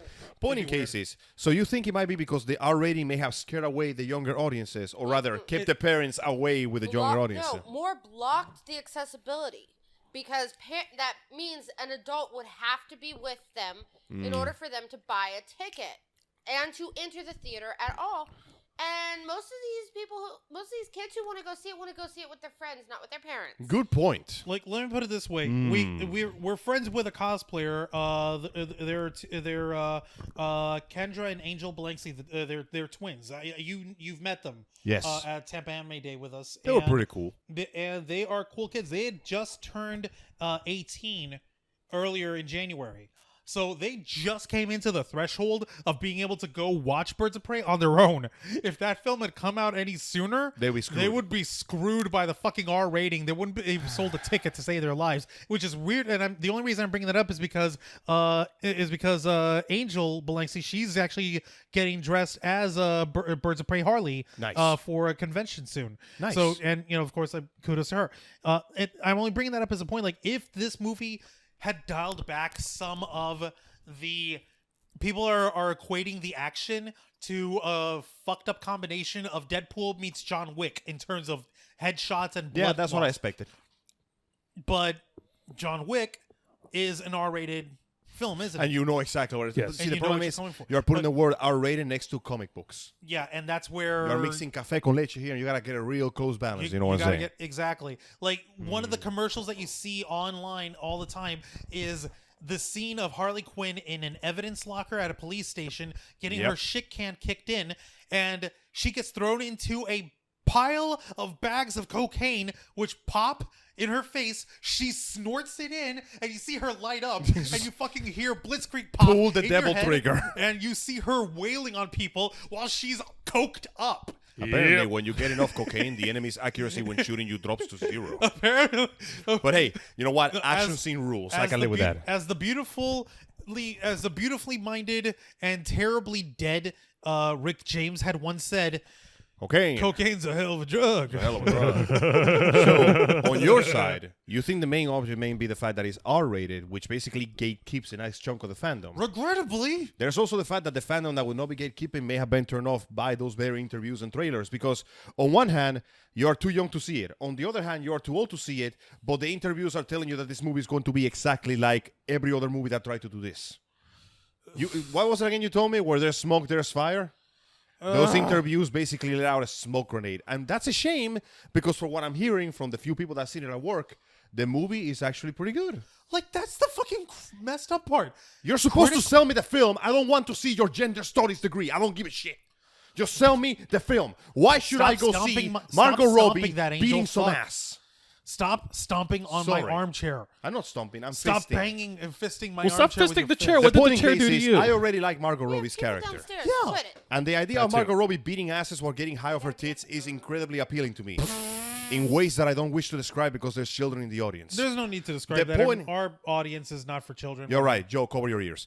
Point in cases. Very funny. No, don't you laugh. You cover your ears too, you shitheads. Point in cases. Excuse the hell out of me. No, you cover your ears or watch Angel's your mouth covering so. up for the fact that Why he's don't you secretly cover a Michael's child. ears? No, he's like more grown up than everybody in this room. You shut up too. Are you Fuck kidding me? off. He's the only one not getting in this conversation. He's You already know what? mature. No. He makes a good point. Angel, you cover your ears first. Fine. Oh. Point in cases. This actually sounds better. I can hear the repercussion. Point in cases. The idea of a bunch of superheroines and anti-heroines getting together to fight crime in Gotham, kicking ass and taking names with you notice that they're using more color. It's like they took the visuals from the trailers and the opening of Suicide Squad, and they're doing that for the whole movie. And I'm like, yeah, I like this. It's consistent. Make it wacky and stupid and colorful. I like that shit. Sell me on the shit. Isn't one part that we see in the trailer? What's her face? Harley's got Cassandra riding shotgun. They're getting chased by fucking mobsters, and she's got a fucking stick of dynamite or something. Like, here, hold this, will you? Oh God! Throws it at the guys. Boom! They go up. That's what I'm saying. Like, Embrace the stupid. the absurd. Exactly. Lean into the absurdity. I mean, make no mistake. It's a comic book movie, and it can be serious. You can do serious shit. But this is a movie about a clown girl who just broke up from her clown boyfriend in Crime Town City, USA, and is trying to escape all the consequences of her actions of Clown Town, USA, because she lives in a society. This is not the Joker. We're not here to study the dark and dramatic past of a character story of the pain of a man with mental issues that will conveniently be forgotten because he's white. well, actually, no. If you think about it, they both have certain parallels. Both Yes. Harley and the Joaquin Phoenix Joker deal with mental abuse. Yes. They deal with self-emancipation. Yes. And they deal with how they try to integrate themselves in the society that doesn't accept them. Yes. The one problem is that with Joaquin Phoenix Joker, it's him It plays turning it for into drama and villainy. tragedy. And it's turning into villainy. Whereas Harley Quinn, it's coming out of villainy and trying to do better for herself and trying to do better for Yeah. others Play because it she for didn't have comedy. anyone watching out for her. One side is played for the tragedy and the realism of what would normally happen. One side is played for the absurdity of the fact that, dude, comic books, right? And it's more, and it's a little bit more. I'm cautious to say the word like uplifting, I guess, because like I'm not trying to go all the way to uplifting, but the idea is that Harley, she's fucked up. She's not going to get away from being fucked up, but she's trying to do. She's better. trying to do something better than just Than what lashing she's- out at the world. Exactly. If anything, if I recall, most of the movies her just dealing with breakup process, like I going may to have her a- favorite restaurant or some shit. And she Yeah, has something a like that. Gasm over this guy making some random sandwich. I saw scenes of that. Exactly. But like, So, essentially, it's just like finding joy in the simple things. If you're of going life. for the fun and you're going to play for the fun, when you advertise a movie to me, emphasize the things that you know I'm going to like. emphasize the fun, for fuck's sake. Emphasize the fun. You know what? That should be the motto. Speaking of fun, you Emphasize guys are fun. making me picture Harley Quinn in just having a ball in a talk show, just like the Joker did. She might. The difference is she won't shoot the host. She might bop him in the head with a hammer, but she won't No, kill you know him. what she would do? If you had her on like someone like Oprah or like old school. The View. No, not No, the not The View. Jerry those Springer? old ladies. No, not Jerry Springer. Although we did see him at the Gasparilla Night Parade. Oh. We did. He was here in Tampa. Mr. Springer himself. Mr. Springer himself was on the TV32 float, throwing beads with folks and waving. Mr. fucking Jerry Springer himself. Mr. Springer respects the tits. There was two ladies with plastic tits. Respect the tits. Angel, it's Gasparilla. You got to say it right. Mr. Springer respects the pirate booty. Yes. Indeed. There you go. He knows the code. But like, she wouldn't be on there like to like tell her story and terrorize the fucking guy and wind up snapping. She would want to use that as a moment, and you'd have some rando audience member try to come down and like chide her and spit in her face like some wretched old crony old woman, and she would sock her right in the jaw, and everyone would cheer. Yeah. Like, so that was what embrace emphasize the fun. Hang on, I was thinking of an example that kind of went. Actually, Deadpool himself is an example of emphasize the fun. Yes. When you think about it, Wade's backstory is just as tragic, if not worse, than Joaquin Phoenix's character. Kind of fucked up, yeah. Entire military career gone down the drain, cancer eating up 50% of your body, finally find the woman that you love the best, get turned into a horrible medical experiment, and become a walking hamburger buck. But that's all. Embrace the stupid. But what that's happens? all on the outside. What happens? I'll tell you what happens. Ryan Reynolds happens. It's a combination of the actor, of course, because, okay, let's be honest. I'm pretty sure Ryan Reynolds and I'm pretty sure Margot Robbie can make serious dramatic scenes if they put their mind to it. And they've done it. Dude, nobody remembers those. Nobody remembers those. You know why? Because that's not what people associate them for. Exactly. And nothing wrong with that. Hey, embrace it. But the point is, if you're going to sell me a product, sell me on the product. Imagine if I go to a liquor store to buy, I don't know, fucking rum. I need some Cuban in my life. 24/7. Puerto Rican rum. All the time. Puerto Don't tell my Rican rum. parents. If you go there and I'm like, hey, man, why is this rum better? And instead of telling me why this rum is better, this guy tells me about the slavery that gave birth to the rum first. I'm like, that's an interesting story lesson, and I feel for the slaves, and I'm sad at the end, but I don't give a shit. I want my Give rum. me the rum. Also, this has nothing to do with what I'm going to drink. Am I going to drink fucking sweaty black African slave tears? Am I No! going to drink? I'm not white enough to afford that shit. No, God. Fuck, man. Point in case is, if you're going to sell me a product, sell me a damn product. Don't sell me your opinions on it. Know what I'm saying? You can have your opinions on another time when you're not in the middle of a press junket for the movie. When Give us your a reason to job is watch to it. build PR for something, you build PR for the thing that you're supposed to build. Do your damn job. Okay. Sorry. Give us a reason to give a shit. Give me a reason to give a shit. Thank you. Okay. While I agree on all of that, the fact of the matter remains, you still never gave me the source for this discussion of someone saying that it's about the patriarchy. I will find it. What? I know you'll find it for me and you'll send it to me. But I will find it! God damn. That being said, though, I am not decrying your hypothesis here. I do believe that most of it comes from the fact that, as you guys said it has the dreaded R rating. There seems to be a bit of a catch-22 with comic book products, you know? On one hand, you want to bring as much people as possible. On the other hand, you want their rating so you can get away with more stuff. But that means that you have to bring less people in. So your movie either has to be a spectacular success that blows everybody away, or it will underperform by default. It's there is just no escape. due to accessibility. You're screwed. The ratings board was a mistake. It was a mistake, Juan. Yeah. Angel, I believe you can blame Indiana Jones and the Temple of Doom for that. What happened? What happened? Indiana Jones and the Temple of Doom. It was the one where he went to India to retrieve the Shankara stones. I know. What was so bad about it? There were children, minors, being tortured and enslaved by evil Kali cultists. Yeah, I know. And they were being whipped and they were being abused. Yeah, it was You have a metal as scene- fuck. Yeah, that gave rise to the PG-13 rating. Really? Yes. Dude, it's Hang on. Are you telling me that showing the bad guys doing bad things to innocent victims, as bad guys often do, Okay. The was first enough to one- create this wave of bullshit moral panic? No. Raiders of the Lost Ark. Before that, let me Exploding Nazis. Exploding Nazis. That was PG. That was pretty cool. Yeah, the Temple of Doom, where you actually have our sidekick boy Short Round and Indiana Jones getting whipped in the back in your face. Yep. That was a little much. That was like, okay, I don't know. That was still something like PG to me. that's PG. Was there any blood? Was some blood. Good. There was some blood. So PG-13. I thought you for were that. talking about the dinner No, scene with no. the monkey brains. No, that was played for laughs. Shield the monkey brains. That was played for laughs. Everyone liked that because it was gross and It dumb. was hilarious. Like, KStorm is behind like you The Last just Crusade. twitching angrily. Whereas Indiana Jones and Indiana Like The Jones Last and Crusade. Sean Connery. that one PG.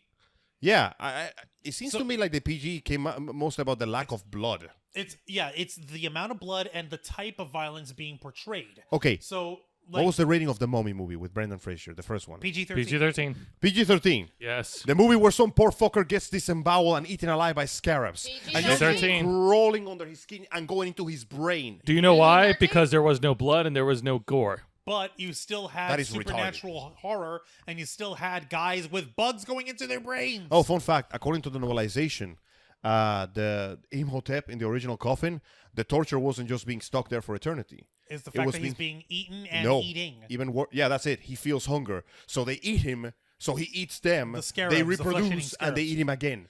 Yep. Yep. Okay, remember guys when we were playing Devil May Cry 5 and Nero has to grab that disgusting wiggly bug and put it in his pocket? Yeah. Imagine that inside your body, reproducing. For 5,000 years. And you have to chew on it to live. For 5,000 years. Yeah, exactly. Like, one of the big hubbubs at the in 2005 when Revenge of the Sith came out, Star Wars Episode 3. That was at that time, the only Star Wars film to go PG-13. Every other beforehand had been PG. And the reason why? I'm pretty sure you can guess it, Angel. The hand chop off? No. What? Anakin catching fire, the immolation scene. Really? That's it? Yo, a motherfucker's caught on fire. He's limbless, and he's burning alive in your face. Yeah, I and know, he's but it's- yelling at you, telling you that he hates you. Juan, Yeah, I know, Juan. but PG-13 I've right seen there. worse than that. I'm just Juan, saying. show, this is Angel. Angel has a different level when it comes to seeing we all- rated R content. I mean, I saw The Exorcist when I was like 5, so I saw it when I was 8. So big good. deal. So there you go, see? Now, No, mind but you, the point- I came from a communist shithole, so I'm conditioned to accept a certain level Okay, of horror. like we can but accept still. that, but like for general audience viewing, like there is certain levels of violence and certain levels of gore that cross that threshold from PG to PG-13. It's just like how Suicide Squad, as much of a shit show of a film in terms of pacing, in terms of plot, in terms of characterization, even though that film is demonstrably and quite arguably sight unseen, worse than Birds of Prey. Oh, and I'm definitely. saying that sight unseen because I can probably guess it ain't. Oh, by nearly that default, bad. we know it's not that good. But that fucking thing went PG-13 because there was no humans being killed or shot or Nope. dismembered. They just shot the Everyone was bodies. CG people and a freaking CG And a beam of light came out of the showing sky. in the sky. You know, that is the symbol of the PG-13. The beam of light in the sky. But dealing with Harley Quinn, shooting up fucking cops, blowing their faces off, Yeah, sure, do it. like while on a cocaine high, probably running Blitzkrieg pop in her head. No, I don't think it's actually in the movie, but I'm just like I'm getting that Blitzkrieg pop vibe from seeing her It's probably a kill different people. song. Probably But right. regardless. But like seeing a motherfucker get blown in the face, that's rated R. It's Pulp Fiction. Marvin getting shot in the face. You've met him. You've asked him about. Oh being God, in I the shot face. him. I shot Marvin in the face. What the? So Marvin was That's- a pretty cool dude for someone who that's- got shot in the face. that's rated R violence because you're seeing a guy getting blown up. Like at the end of Joker, you see him pop the I love how wingman realistic in the shot face. was. Barely any blood. Just No, boop. boom and lumped over. That's Yeah. it. I think we're dragging But on the that's point. Okay. Yeah. I mean, we're bringing So- up good examples. But Essentially, the perils of the R rating. On one hand, you get more creative liberty to put as much violence and gore as you want to. On the other hand, it's going to hit the ratings because the audiences nowadays are a bunch of fucking neophytes that can accept the fact that actions have consequences. I swear to God, if you showed Kill Bill to today's audience, there would be a goddamn moral outrage. Oh, there totally would be. Quentin Tarantino is a man out of time. Yeah. At feet. No, he hasn't run out of feet. Pussy wagon. no, I'm pretty right. sure he's got his own freaking shrine of feet or whatever. I know, he probably does. Ew, let's get off of Yeah, let's get Tarantino's off. shrine. Yeah, One more anatomically story correct. we have one more story we want to talk about here. But in This case, is for before you start, guys, please go watch Birds of Prey, make your own opinions, and you know how we say you can't trust journalists anymore? Don't trust the interviews anymore either, because clearly your own opinion is the only thing that will let you know what to do there now. I guess I couldn't elaborate further than that, but yeah.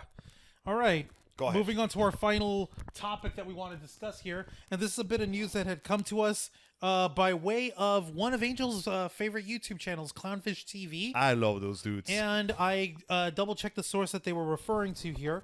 How many of you are Doctor Who fans? Whoop, whoop, whoop, whoop, I am whoop. raising my hand if you can. KStorm, who hasn't said jack Exterminate. shit.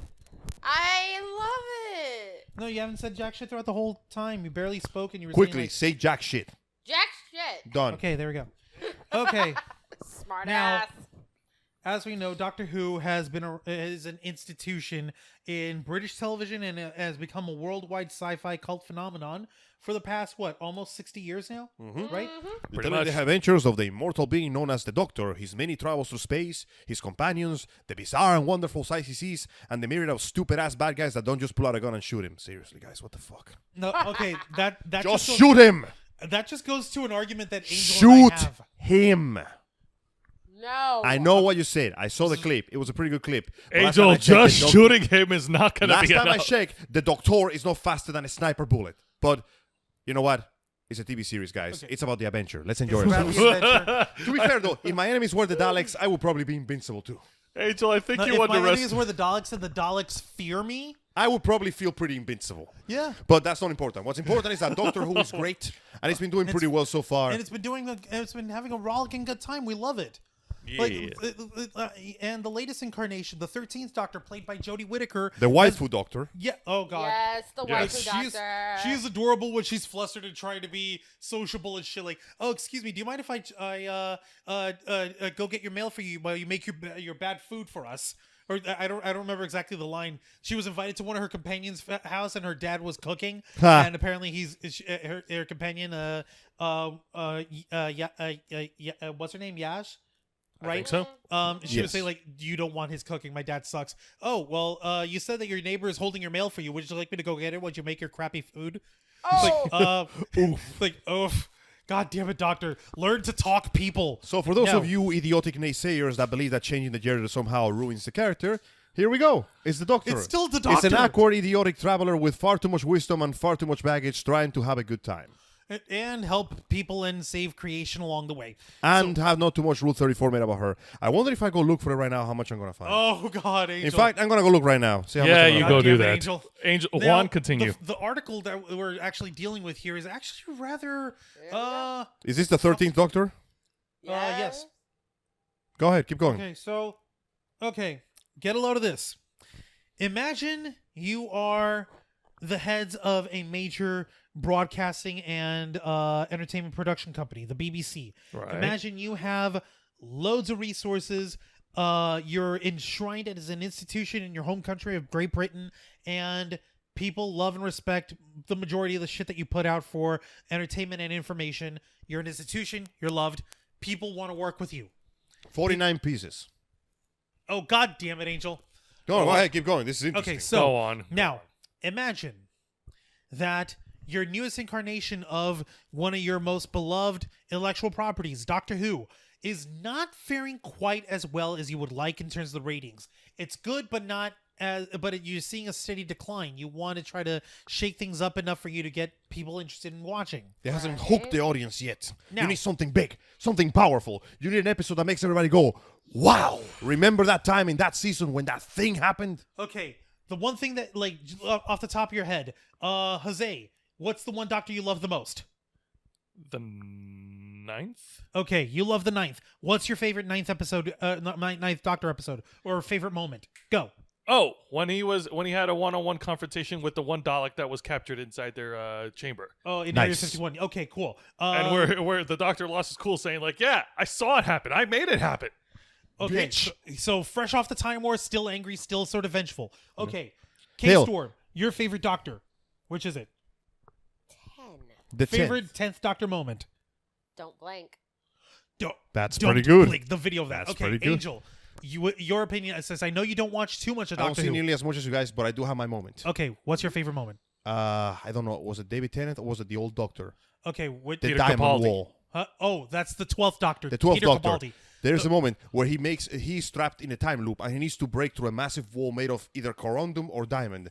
And he has no tools. So he just keeps punching and punching until he gets killed by its pursuer. Then he goes back and does that again and again. And when he does it, he narrates the tale of, do you know how long eternity is? Like the how many seconds are in an eternity? Yeah. And he And mentions he's- when the little bird wears the whole mountain down, a that's mountain 1 made of second. diamond. Yeah. And after he whittles it down, the first second of eternity will have passed. And everybody becomes amazed at the fact that that is such a feat. And everybody says, that's one hell of a mountain. But I say, that's one hell of a bird. And I'm like, for the that sheer right there. determination. Just constant, non-stop determination. And he does it. He punches through a wall of diamond after going through possibly billions of repetitions just to save a few innocent lives. And if that is not the very essence of what it means to be a good doctor, I don't know what is. So those are your favorite moments. You need people who can take those moments and capture them and help you remember them and stuff. You and need a folks good are episode. arguing that the 13th Doctor, she hasn't quite made that shine yet. So far, we are seeing just standard adventure fare. We need a big push. So Something now, to grab our balls and put them in the seat. Now imagine you're reached out by all sorts of different writers and showrunners, creative people from writing, from entertainment, from movies, from comics, from whatever, and they're all coming to you and they want to work with you. One person in particular being the son of the Master of Terror himself, Stephen King. The son of Stephen The guy's King. name is Joe Hill. You may or may not know him, but you probably know the comic series Locke and Key that he has created, which is currently working on a working on an adaptation of on Netflix that he's working on it right now. Imagine if this guy, with his repertoire, with his sort of acclaim that he's got, and he comes to you and he says, I want to write for you.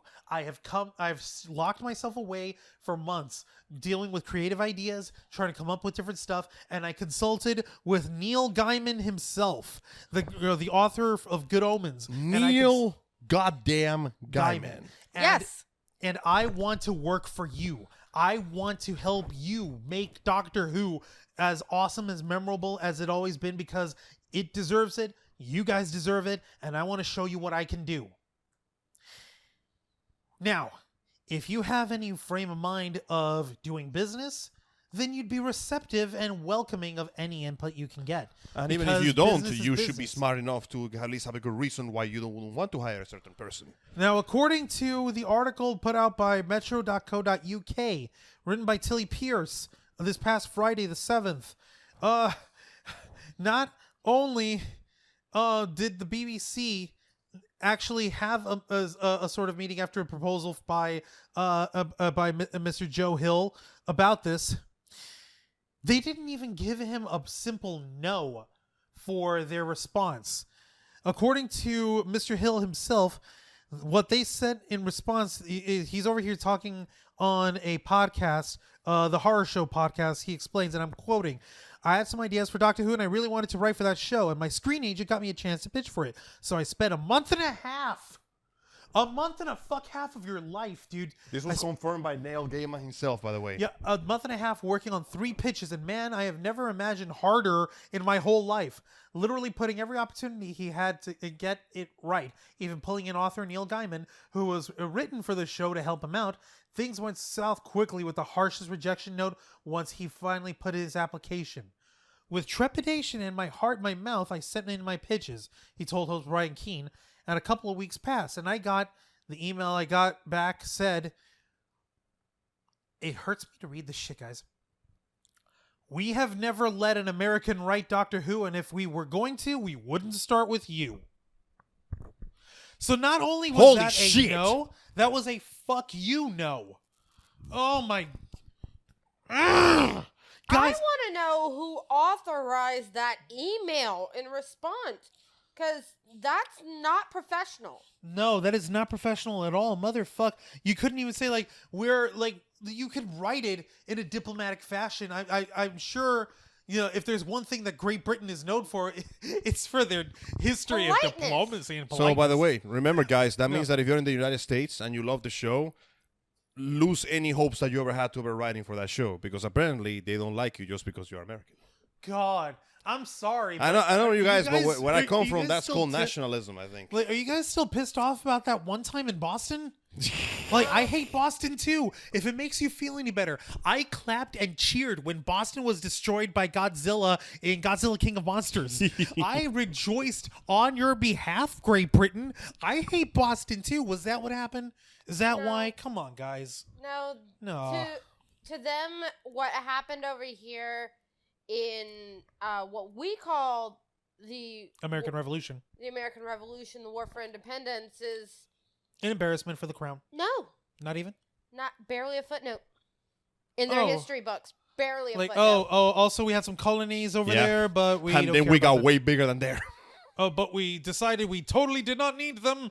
We totally didn't need their massive resources, and the fact that their land mass was a quintillion size larger than our country. No, they were more concerned with the war with France at the time. And they're like, okay, the war with France is over. What's happening in the colony? Oh, Jesus Christ, they got huge. Get the fuck out of there now. Not even that. France was funding the revolution the French had a in order to try to split British control. No, split the lines. They created a two-front war. They succeeded more better than they expected. Point in case is, that doesn't change the fact that a promising writer with consents and information and teachings from an even better writer proposed to write for a massive show that could have used a better writer, and he was turned down simply because of his nationality. I'm sorry, no that explanation. sounds like some shit that would come out of China. No criticism for his talent or whether the script he proposed was bad or good. They literally said, he's American, so no. Like, I invite you all to take a moment to contemplate the sheer lack of professionalism that implies.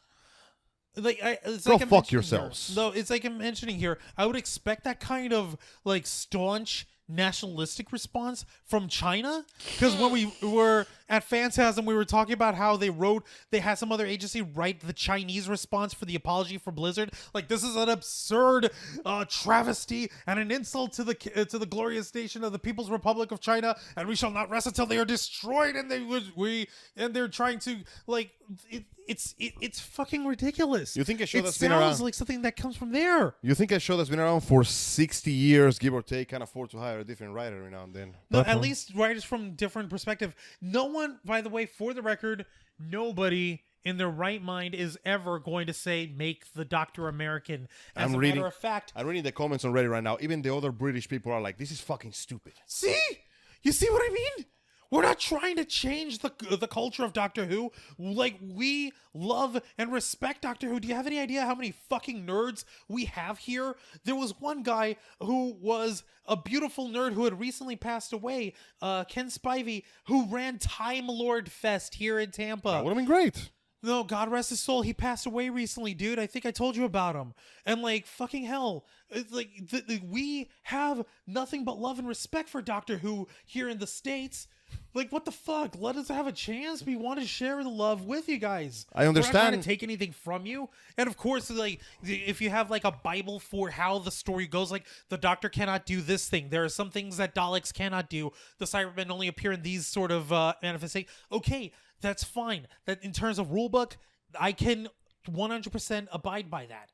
So let's get with something big and creative, something bombastic that would help etch the memory of the 13th Doctor, and have her big, beautiful adventures of her being kind the way the 12th Doctor told her to be when he was regenerating. Like, above all, don't forget,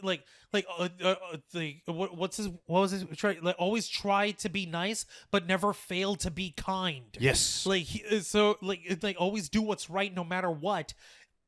That beacon of hope that the Doctor is, especially now as the 13th Doctor. Like, we want to do nothing but show love and respect and honor that. Interesting. So why is our American heritage a disqualifier? Interesting. I'm running into the comments of the actual fandom and the Reddits or such of the whole Doctor Who, which is mostly made for British. Mm-hmm. Apparently, everybody seems to be into the same thing. What's the name of the actress? Jodie Whittaker. She's fantastic. The writing itself seems to be suffering. See, that's what it is. It's like, okay, nobody has a problem with Miss Whittaker. They have a problem with the fact that she's being given a crappy script.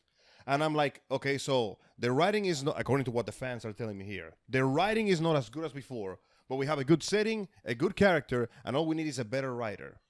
Right. Why don't we get the son of Stephen King? Like, why not go for Stephen King himself? Who inherited the writing from his bloodline techniques? Because the people who are writing the Doctor Who scripts are stubborn as fuck. I guess. Like, what is going on? I can understand that it's a national fucking treasure. But let me put it this way. We're not so stingy about that over here in the States. How many Brits have played Spider-Man for us? Like 2 out of 3 movie Spider-Man that we've had were British. Yep. The first one was Tobey Maguire. All right? And he was American. I forgot. Also, you guys know we're getting Sam Raimi for... Sam Raimi is working to be the new director of Doctor Strange. I swear to God, if Tobey Maguire actually shows up in this one, I'm going to lose my mind. Wait, why should we stop here? Bring all the Spider-Men. Yeah, like Bring that guy from Venom too. like Tom Hardy. Yeah, Yeah, just do it all. dude, Like a little Bane. cameo. Just like a little That's cameo. his name. Think about it this way. We can use that to drum up enthusiasm for a cameo to see if we can get our a multiverse Spider-Man thing going on. Exactly. That is live and the whole action. thing with Sony and them doing the Sony-verse of Spider-Man and It could doing work. Morbius. Like, why not? Okay, so like, but we're not being picky about our fucking actors and who gets to write for our shit. heroes. Remember that time Doctor when Strange lives on Bleecker Street in fucking New York, in Greenwich Village, New York. He is American You walk as through there. hell. But he's played by Bemberman Cumblefuck. he's a dragon. Benedict Cumberbatch. Benedict Cumberbatch. No, Come on, Benedict let's do this Cumberbatch. right, No, this guy. Bumblebee Cumberbund. Cucumber Patch. Oh my god. Okay, guys, let's do this right for Bombadil once. Cucumber Bump. Yeah, right. Smog. Boys. Smog. Yes. Smog. Smog. Now, We that have a being- dragon. Hey a guys, British dragon. remember that time A where we had gloriously sexy British remember that dragon. time where we had American actress Scarlett Johansson play blatantly Japanese character Motoko Kusanagi, Like and the Major Japanese writer of the thing that made her went, "That's pretty good," and the Japanese audiences went, "Yeah, that's pretty good." Hey, remember that time where the blatantly Latina girl played Alita, whose Yes. race is android, and every machine that I talk to basically say, "Yeah, that's pretty good." Yeah, and you Wait, had, you talk to machines? There's a lot about me that you don't know. Listen, the point God is damn it. this. They're like the we're same- not picky. I know, but my opinion is Fucking this: Brits. like, they're the same guys that have been writing Doctor Who series for years, right? I'm assuming of course, so. different like people, but they've all been But British. the same people who are in Executives. charge. They've all been British. Yeah, they've all been British. You know, they're gonna Okay. keep. That's not gonna change unless they're in freaking crisis mode when it comes to their series, and unless that happens, they're not gonna accept any help from anyone outside. Like, Whether why? you're the son of Stephen King or you're the son of any other awesome writer. So get this. Apparently, for what I'm reading here, Mr. Hill, despite being the son of a very famous writer, he actually decided to cut his own path. He's won numerous award-winning novels, and he's been growing his profound fame while keeping his heritage secret until recently. Yeah, like he's not even trying to bank So on that I'm means Stephen that King's son. He's his showing I success am is Joe earned. Hill and I'm a badass writer. That means that his success is earned.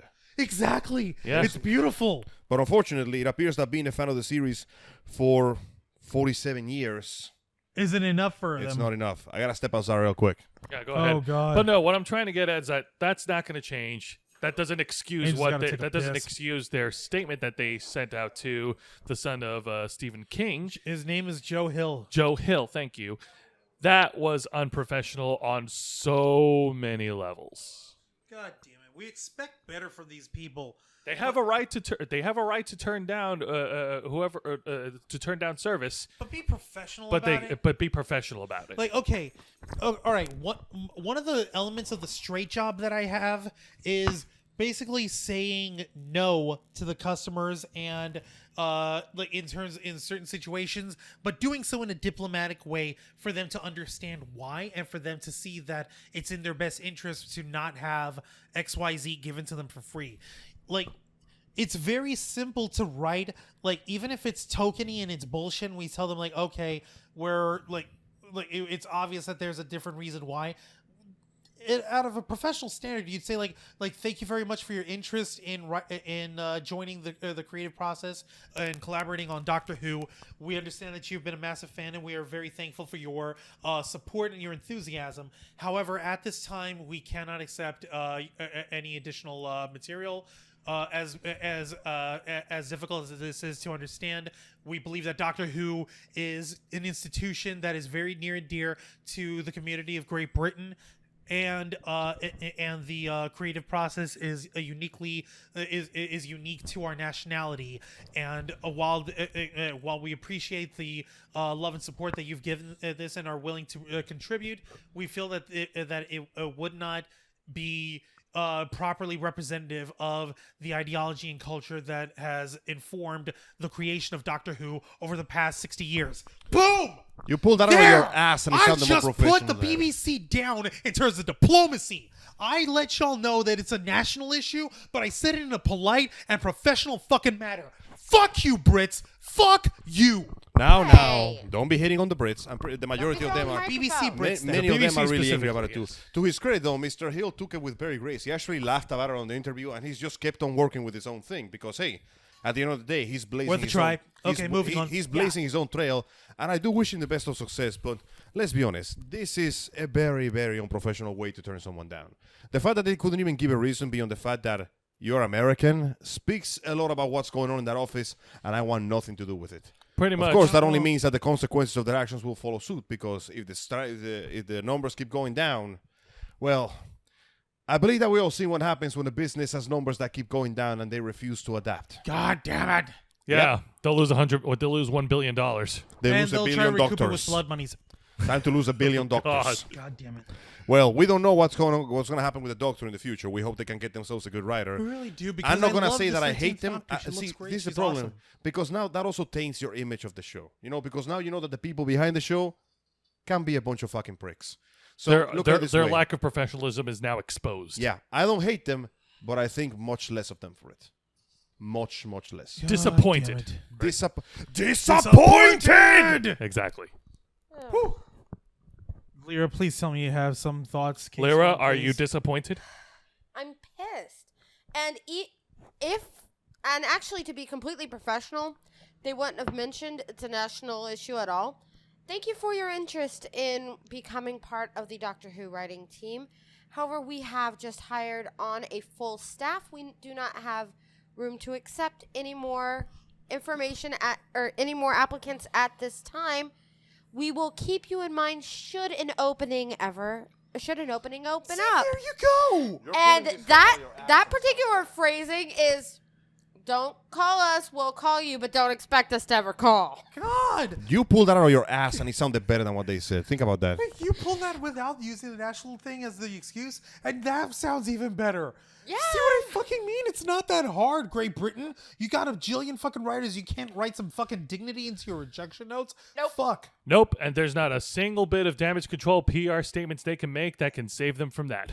No, like they said it. No, they don't want it. It's on record. They went on record going that, and but by the way, you just told basically every aspiring writer in America that they will never write for Doctor Who because of something they cannot control. Unless isn't there a way to like expatriate or something where you Well, actually, can you Expats probably would not be welcome either, considering Britain's current politics. biscuits and tea do not run through your bloodstream? Regarding their place in the global community, you know how they've been. did their whole Brexit thing? Yay, we're Yeah. now out of the EU. Yay. You know what? We want to do Take our that. own thing. We don't want to be part of a global community. You know what the hilarious? You know what the hilarious thing is, though. What? This basically just powers the stereotype that the British are a bunch of stuffy assholes. God damn it. Upper lip, stick up ass. Stiff upper lip. Like, congratulations, you proved the stereotype and insulted everybody in America in a single hit. Wow. You just basically told us we're not good enough to write for your show. Oh, take that, you silly Yanks. Haha, what possibly could go wrong with us? We have Oh. nukes. What do you have? Tea? We also have nuclear weapons as well. Guys, We have you more get than on you do. us about not using proper pronunciation, and you can't even pronounce nuclear? Fuck you. No. Somewhere in a wizardly school, a very old man is shaking his head in shame. Actually, it would probably be Professor McGonagall at this A point. very old woman is shaking her head in... No, she's shaking her head in barely constrained anger. Because she's surrounded by babbling, bubbling band of baboons. Yes, she's a professional in tart wrangling. Exactly. Yeah. Fuck. Okay, I think we're done, guys. What do Yeah, you man. think? I think I'm all talked out and I'm all Yeah. pizzaed out, too. I am good All to right. go. Do we have any last words? KStorm, do you have any last words on any of these discussions? No. Jose, do you have any last words? Yeah, I have some last words. Fire whoever made that statement for BBC. Here's hoping. That's Angel, Yes. any last words? Honestly, pretty much exactly what I said before. If a product interests you, try it out for yourself, because clearly we cannot trust anybody anymore in the critic department. Please don't be afraid to take a risk if it will help you ahead your business. And actions have consequences. Do not ever forget that actions have consequences. For real. Whether it be actions of rejecting a talented writer just because of their nationality, or the consequences of doing stupid shit and blaming it on people who really don't have that much to do with it. Oh, So, hang on a minute. and One then more. turning yourself in blood money in Saudi Arabia because you're assholes. Yeah, I was going to say one more final thing in terms of the WWE. To quote John Moxley of All Elite Wrestling, Vince, your creative process sucks. Change it. Easy. Oh, by the way, another thing about Doctor Because they Who. just dropped the. Allow mic. me He's to add done. another layer of bullshit bricks. All right, real quick, Angel. We're gonna wrap. This is the best comment in the Clownfish TV department. They had no problem using famous Americans for history like Rosa Parks, or for using clear parallels to Trump in other episodes. So they can use Americans for what they want, but Americans can't write for them? Apparently not. No, there was one episode where they had this one where they. Okay, yeah. Angel's doing a very soft mic drop. KStorm, are you gonna do a mic drop? No. No, it's in my chest pocket. Why would I do that? All right, here we go. Mic is dropped. Ow. Sorry, didn't mean to drop it on your arm. You grabbed it. I mean, I had already done the most massive mic drop of all. I dropped it into my pillowy bosom. Okay, there we go. All right, we're done, folks. This is that's the end of this episode. Thank you very much for listening in. We of course invite you to join us in these discussions. Please discuss this stuff with us.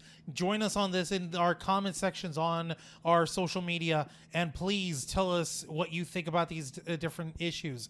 At the next convention we'll see you at is actually going to be next month in March at Omni Fandom Expo. We're going to be there. We'll have a good time. We'll see you there for tickets and for how to get yourself set up to watch us and to see what happens at this convention. Go to omniexpo.com for tickets and details. Go right ahead. And of course, we invite you to listen in on this episode of The Black Files if you're already listening on iTunes, Stitcher, and SoundCloud, and download it into your phone for all your listening needs.